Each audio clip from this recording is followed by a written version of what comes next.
Today I'm going to teach you 4 essential hi-hat adjustments that every drummer should know. By the way, if you're new to Brad Allen Drums, I'm a professional drummer based out of Kansas City.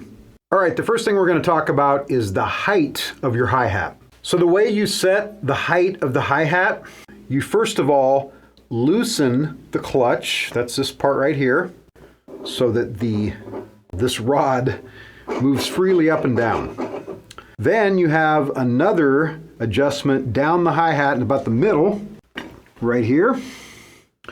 And if I loosen this, now I can raise the hi-hat or I can lower the hi-hat.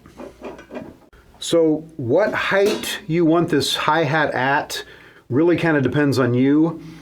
It kind of depends on the music you're playing. Generally, I don't like mine extremely high, although some rock drummers do. If they're playing with their hands crossed, sometimes they feel that their right hand gets in the way if it's too low, so they'll raise it up. I like it low enough so that if I want to play, a two-handed 16th pattern like this,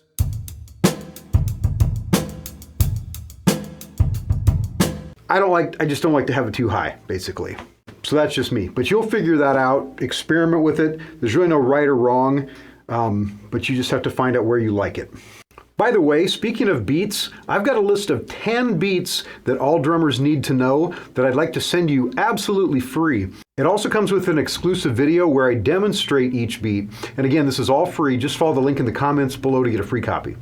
The second adjustment is how far open you want the hi-hat. You can adjust how far the hi-hat is opened different ways. And again, there's no right or wrong. It just depends on the person and the sound you want. For me, it depends on the song I'm playing sometimes. For instance, if I'm playing a song where my foot is really involved playing notes on the hi-hat, then I usually have my hi-hat open quite a bit farther. The way you open the hi-hat is, again, you unlock the clutch. I push my foot down, and then I can just lock it in place. If I don't want it that far, then I just unlock it again, bring my foot up a little bit more. So let me give you a couple examples where you might use a more open hi-hat or a more closed hi-hat. Okay, so if I'm playing something like maybe a jazz pattern, the foot's going to be pretty involved, so I'm going to want it probably quite a bit more open so I get that sound. If I'm playing a rock pattern or something funky, I might not want to open it very far because it's harder to control, so I might open it just a little tiny bit.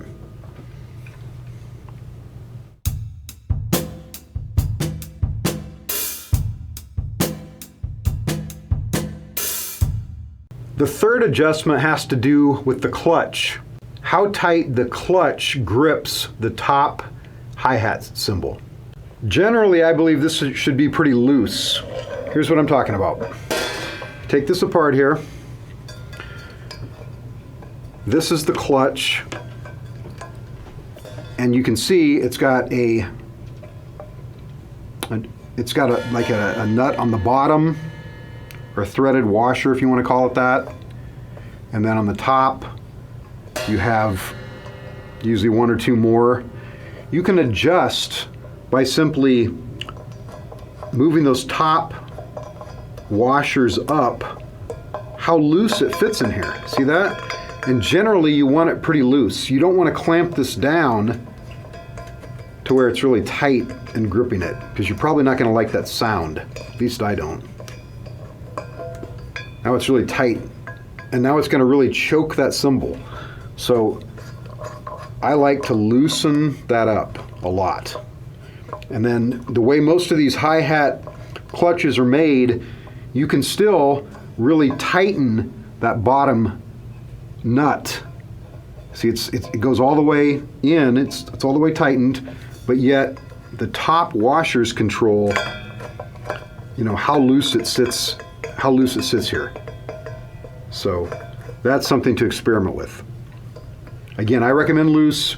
Some drummers watching this may have a different opinion. So if so, put a comment below. I'd like to know, the way you do it. All right, the fourth adjustment is the tilter. And believe it or not, I'd been playing the drums quite a while before I even knew that this existed. So if you look under your hi-hat, you will see, like a washer and a felt piece, and then you usually have a screw with a spring on it, and that is used, you screw that in and it will actually tilt the hi-hats, and you get a better sound if they're tilted generally. So I use that tilter, but again, when I was first learning to play for quite a while, I didn't even know it existed. It never came up in conversation with any of my teachers, and so I don't remember when I first discovered that. Sometimes that screw will be missing. Like there's a drum set I play on, it's a house drum set at a place we play, and so if that happens, you can actually use a coin, a quarter works nice. So let me show you here. I'm going to unscrew this all the way. We'll pretend that this is missing. All right, so here is a close-up of the tilter. Hopefully you can see it there. That's the screw. And again, that tilts the hi-hats. If that's missing, try sticking a quarter underneath the washer, or even under the felt if the washer's missing. Sometimes that happens. Let's see here. And a quarter will also tilt those up.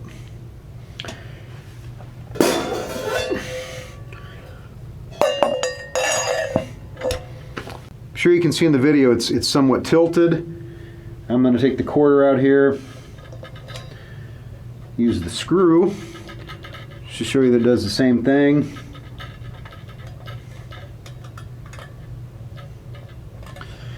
So if I put the other one back on, it tilts both of them a little bit. So why do we do that? It just gives you a better sound. It isn't as nice of a sound if you're not using that tilter. So experiment with that. And again, let me know what you think in the comments below.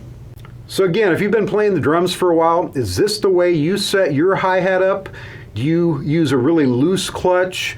Do you use a tilter like this? Let me know in the comments below. Again, follow the link for a free copy of those 10 essential beats and video. Be sure to subscribe to my channel for new drum videos every week. Thank you for watching, and I have another video about 3 essential playing techniques for the hi-hat that I know will also really help you. Please watch that next, and we'll see you next time.